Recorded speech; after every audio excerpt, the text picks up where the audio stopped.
പ്രിയ സുഹൃത്തുക്കളെല്ലാവർക്കും നമസ്കാരം.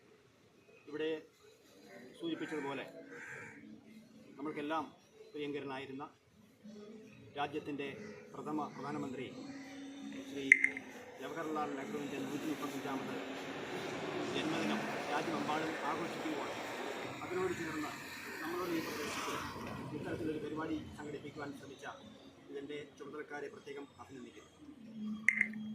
Shri Jerry Mathew Sam സൂചിപ്പിച്ചതുപോലെ നമ്മുടെ രാജ്യത്തിൻ്റെ അടിത്തറയ്ക്ക് വിത്ത് പാകിയത്, അത് മുളപ്പിച്ച് അത് വളർത്തിയത് ശ്രീ ജവഹർലാൽ നെഹ്റുവാണ്.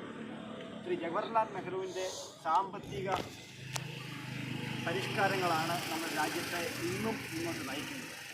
സോഷ്യലിസത്തിലൂടെയുള്ള ഒരു സാമ്പത്തിക സംവിധാനമാണ് അദ്ദേഹം സ്ഥാപനം ചെയ്തത്. അതിലൂന്നിയാണ് നമ്മുടെ രാജ്യം ഇപ്പോഴും പോകുന്നത്. പല ഗവൺമെൻറ്റുകൾ മാറി മാറി വന്നിട്ടുണ്ട്. നെഹ്റു പിന്തുടർന്ന അതേ സാമ്പത്തിക നയങ്ങളിലൂടെ നമ്മുടെ രാജ്യത്തെ മുന്നോട്ട് നയിച്ചുകൊണ്ടിരിക്കുന്നു ഭരണാധികാരികളില്ല. ഇപ്പം ലോകരാഷ്ട്രങ്ങളുടെ പട്ടികയിൽ പല രംഗത്തും നമ്മുടെ രാജ്യം 3ാമതും 4ാമതും ഒക്കെ എത്തിക്കൊണ്ടിരിക്കുന്നു. സമീപഭാവിയിൽ തന്നെ നമ്മുടെ രാജ്യം ലോക സാമ്പത്തിക ശക്തിയിൽ 1ാമതായിട്ട് വരും എന്നുള്ളതാണ് റിപ്പോർട്ടുകൾ സൂചിപ്പിക്കുന്നത്. അപ്പോൾ ഇതിൻ്റെ എല്ലാം അടിസ്ഥാനമിട്ടത് ശ്രീ നെഹ്റുവാണ്. അത് സാമ്പത്തിക പരിഷ്കാരത്തിൽ മാത്രമല്ല, കാർഷിക രംഗത്ത് പഞ്ചവത്സര പദ്ധതിയിലൂടെ നമ്മുടെ രാജ്യത്തെ ഏറ്റവും വലിയ കാർഷിക രാഷ്ട്രമായി ലോകത്ത് ലക്ഷക്കണക്കിന് ടൺ ഭക്ഷ്യധാന്യങ്ങൾ കയറ്റുമതി ചെയ്യുവാൻ ആവശ്യമായിട്ടുള്ള അടിസ്ഥാനമിട്ടതും ശ്രീ നെഹ്റുവാണ്.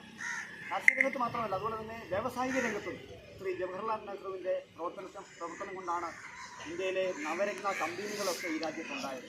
നമുക്കറിയാം, ഒട്ടേറെ നവരത്ന കമ്പനികൾ കോടിക്കണക്കിന് രൂപ ലാഭമുണ്ടാക്കി ഇന്ത്യയുടെ സാമ്പത്തിക ഭദ്രതയ്ക്ക് അടിസ്ഥാനമായി മുന്നോട്ടുകൊണ്ടിരിക്കുന്നു. അപ്പം അങ്ങനെ എല്ലാ മേഖലയ്ക്കും നമ്മുടെ രാജ്യത്തെ മുന്നോട്ട് നയിക്കുവാൻ ശ്രീ ജവഹർലാൽ നെഹ്റു വഹിച്ച പങ്ക് ആർക്കും